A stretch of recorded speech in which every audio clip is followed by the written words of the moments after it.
हमारे पास जो टॉपिक है वो है एंडोक्राइन की फिजियोलॉजी।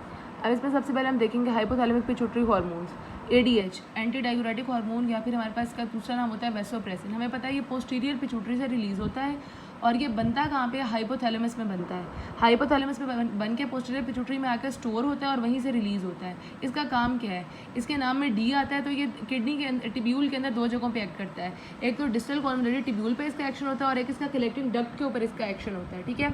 और ये हमारे पास करता क्या है, ये वाटर की रीअब्जॉर्प्शन करवाता है। जो किडनी के टिब्यूल के अंदर जितना भी पानी होता है उसे वापस स्टोर करवाता है सेल्स के अंदर, मतलब ये वाटर को रीअब्जॉर्ब करवाता है और यूरिन के अंदर कम वाटर को जाने देता है और ज़्यादा से ज़्यादा वाटर को ये हमारे ब्लड के अंदर जो है वो रीअब्जॉर्ब करवा लेता है।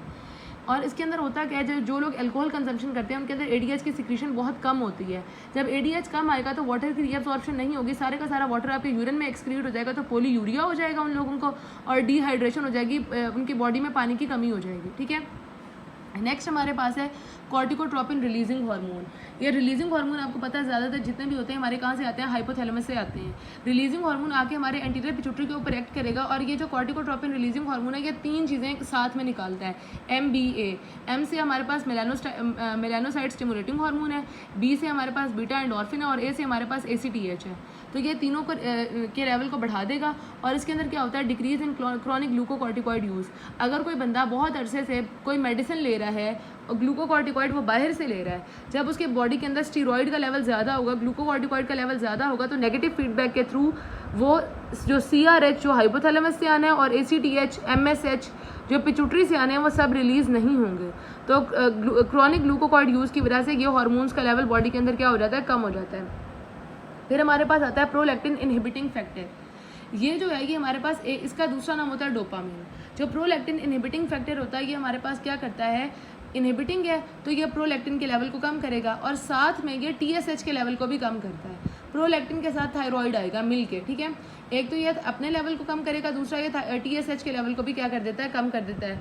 अब हमारे पास क्या होता है, commonly refer to as dopamine. अब जो डोपामिन एंटागोनिस्ट होते हैं, जो डोपामिन के को अपोज करने वाले हैं, जैसे एंटीसाइकोटिक जितनी भी मेडिकेशन हैं वो एंटीसाइकोटिक जो होती हैं वो एंटी डोपामिनिक होती हैं, डोपामिन के एंटागोनिस्ट होते हैं। ये क्या करवाते हैं, इनका एक साइड इफेक्ट ये होता है, एंटीसाइकोटिक्स लेने से पेशेंट को गैलेक्टोरिया हो जाता है ड्यू टू हाइपरप्रोलैक्टिनिमिया।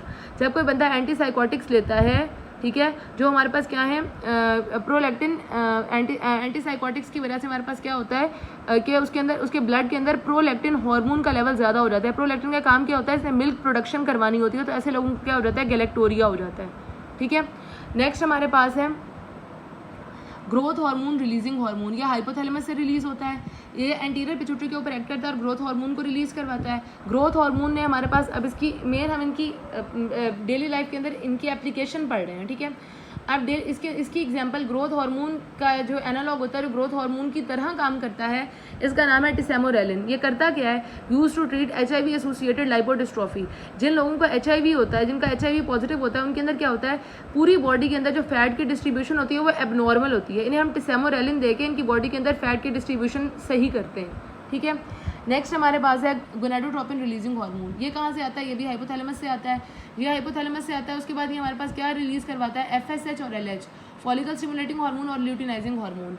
अब ये जो हमारे पास है हमारा गोनाडोट्रोपिन रिलीजिंग हार्मोन, जिन लोगों के अंदर प्रोलैक्टिन का लेवल ज़्यादा होता है, या जो हमारे पास ब्रेस्ट फीडिंग मदर्स होती हैं उनके अंदर प्रोलैक्टिन ज़्यादा आता है, मिल्क प्रोडक्शन ज़्यादा होती है। तो जिन लोगों के अंदर भी हाइपर प्रोलैक्टिनीमिया, प्रोलैक्टिन का लेवल ज़्यादा है, उनके अंदर क्या होता है, हमारे पास ये जो गोनाडोट्रोपिन रिलीजिंग हार्मोन है ये सप्रेस हो जाता है। जब गोनाडोट्रोपिन रिलीजिंग हार्मोन, प्रोलैक्टिन का लेवल ज़्यादा होगा, गोनाडोट्रोपिन रिलीजिंग हार्मोन का लेवल कम हो जाएगा। जब ये नहीं होगा तो हमारा FSH और LH रिलीज नहीं होगा। FSH का काम क्या है, फॉलिकल स्टिमुलेटिंग हार्मोन, फॉलिकल्स को स्टिमुलेट करता है, एग प्रोडक्शन में रोल प्ले करता है। तो इन लोगों के अंदर क्या हो जाएगा, इनफर्टिलिटी हो जाएगी। ल्यूटिनाइजिंग हार्मोन का लेवल भी कम हो जाएगा, इनके अंदर हाइपोगोनेडिज्म होगा और इनफर्टिलिटी होगी, जिनके अंदर प्रोलैक्टिन ज़्यादा होगा, ठीक है।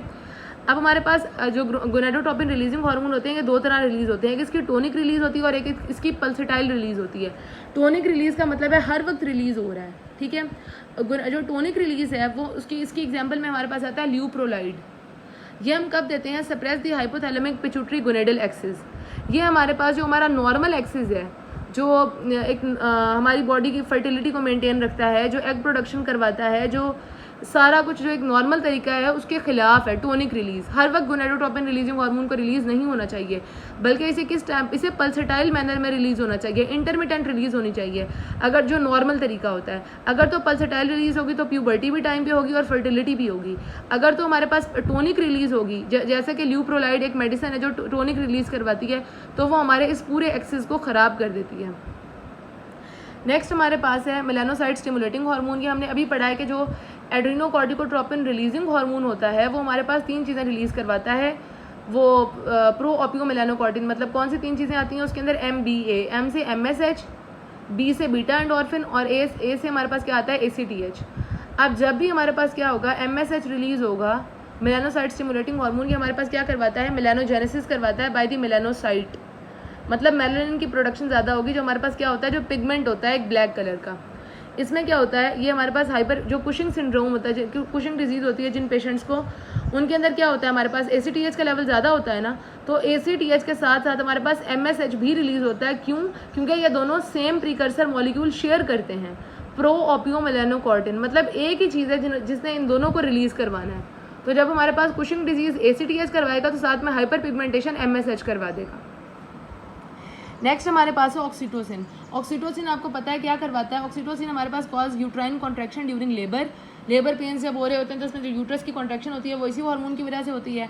और साथ में हमारे पास ये क्या करवाता है, हमने अभी पढ़ा था, जो मिल्क प्रोडक्शन है वो करवाता है प्रोलैक्टिन, और जो मिल्क इजेक्शन है वो करवाता है ऑक्सीटोसिन। ठीक है, तो ये हमारे पास क्या करवाता है, मिल्क लेट डाउन फिनोमिना करवाता है इन रिस्पॉन्स टू सकलिंग। उसके बाद अब हमारे पास क्या होता है, ऑक्सीटोसिन के जितने भी एक्शन है वो सारे याद रख लें, जो चीज़ें जो फीलिंग्स फीमेल्स में बहुत कॉमन होती हैं, जैसे हमारे पास फेयर है, एंग्जाइटी है, सोशल बॉन्डिंग है, मूड स्विंग्स हैं और डिप्रेशन है। तो ये सारे किस वजह से होते हैं, ऑक्सीटोसिन की वजह से ही होते हैं। और ये भी हमारे पास बनता कहाँ है, हमारे हाइपोथैलेमस में, और स्टोर कहाँ पे होता है, पोस्टीरियर पिट्यूटरी में।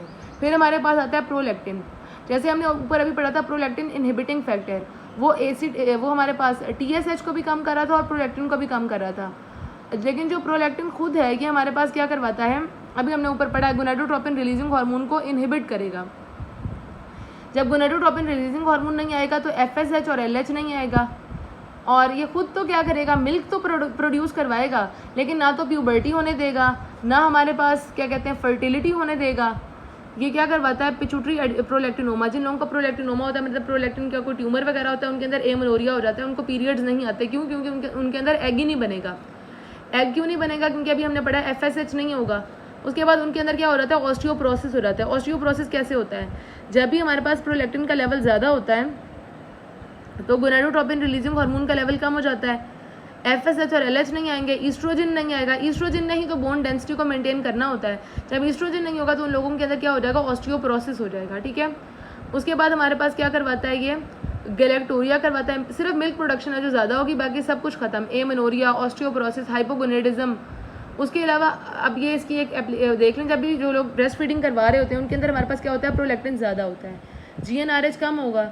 जब वो कम होगा तो इनके अंदर क्या होगा कि पोस्टपार्टम ओव्यूलेशन जो है वो नहीं होगी या बहुत कम होगी। मतलब अब जो मदर ब्रेस्ट फीडिंग करवा रही होती हैं उनके अंदर एक नेचुरल कॉन्ट्रासेप्शन का तरीका ये है, नेचुरल एक फैमिली प्लानिंग का तरीका ये है कि उनके अंदर एग खुद ही रिलीज़ नहीं होगा जब वो ब्रेस्ट फीडिंग करवा रही होंगी, उनका प्रोलैक्टिन बहुत ज़्यादा होगा, FSH और LH नहीं होंगे, जिसकी वजह से क्या हो जाएगा, एमेनोरिया हो जाएगा। ठीक है, नेक्स्ट हमारे पास है सोमैटोस्टैटिन। सोमैटोस्टैटिन का आपको पता है ये ग्रोथ हार्मोन इनहिबिटिंग हार्मोन होता है, ग्रोथ हार्मोन की रिलीज को भी इनहिबिट करता है, साथ में TSH की रिलीज को भी इनहिबिट करता है। ठीक है, ऊपर आपने पढ़ा था प्रोलैक्टिन इनहिबिटिंग हार्मोन, प्रोलैक्टिन को भी कम कर रहा था, TSH को भी कम कर रहा था। ये दूसरा इनहिबिटिंग आ गया, ग्रोथ हार्मोन इनहिबिटिंग, ये अपने वाले को भी कम करेगा, साथ TSH को भी। देखें TSH सारे में मुफ्त में आ रहा है। ठीक है, अब इसमें क्या होगा, ये हमारे पास also called as growth hormone inhibiting hormone. Next हमारे पास है TRH, थायराइड रिलीजिंग हार्मोन। ये कहाँ से आता है, हाइपोथैलेमस से आता है। फिर ये हमारे एंटीरियर पिट्यूटरी पे एक्ट करता है, वहाँ से TSH को निकालता है और प्रोलैक्टिन को निकालता है। जो हमारे पास प्रोलैक्टिन इनहिबिटिंग था ये हमारे पास किस किस को कम कर रहा था, प्रोलैक्टिन को कम कर रहा था और TSH को कम कर रहा था। जो TRH है ये TSH को ज़्यादा करता है और साथ में प्रोलैक्टिन को भी ज़्यादा करता है। ठीक है, तो थायराइड प्रोलैक्टिन को बढ़ाएगा और प्रोलैक्टिन थायराइड को कम करेगा। तो ये दोनों आपस में क्या है, मतलब दोनों एक दूसरे को इफेक्ट को बढ़ाते हैं, कम करते हैं। अब जो TRH है, अब हमारे पास क्या होता है, जब भी TRH का लेवल ज़्यादा होता है, जैसा कि किस में होता है, प्राइमरी और सेकेंडरी हाइपोथायराइडिज्म में। हाइपोथायराइडिज्म का मतलब क्या है, मतलब थायराइड के हार्मोन कम होंगे, T3 T4 कम होगा। जब T3 T4 कम होगा तो हमारे पास फीडबैक मैकेनिज्म के थ्रू TRH ज़्यादा रिलीज़ होगा। जब TRH ज़्यादा रिलीज़ होगा तो वो TSH को भी निकालेगा और प्रोलैक्टिन को भी निकालेगा। तो क्या हो जाएगा, हाइपोथायराइडिज्म के पेशेंट्स को गैलेक्टोरिया हो जाता है। क्यों? क्योंकि प्रोलैक्टिन ज़्यादा आएगा तो मिल्क प्रोडक्शन ज़्यादा करवाएगा और ऐसे लोगों को गैलेक्टोरिया हो जाता है।